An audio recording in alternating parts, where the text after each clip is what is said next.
Bismillahirrahmanirrahim. Mari kita melakukan penanaman pohon secara bersama-sama pada hitungan ketiga. Angkat komunitas untuk bisa kita tempati tanggul kita.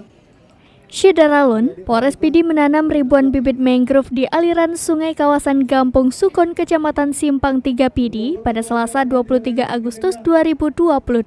Dan telah diberikan bibit. Penghijauan kawasan pesisir itu merupakan program Kapolda Aceh Irjen Pol Ahmad Haidar dalam rangkaian memperingati HUT ke-77 Republik Indonesia Aceh Hijau dengan menanam 77.000 pohon seluruh Aceh.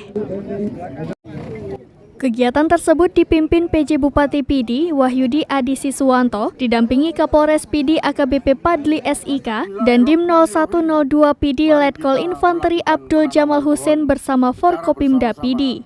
Pada hitungan ketiga.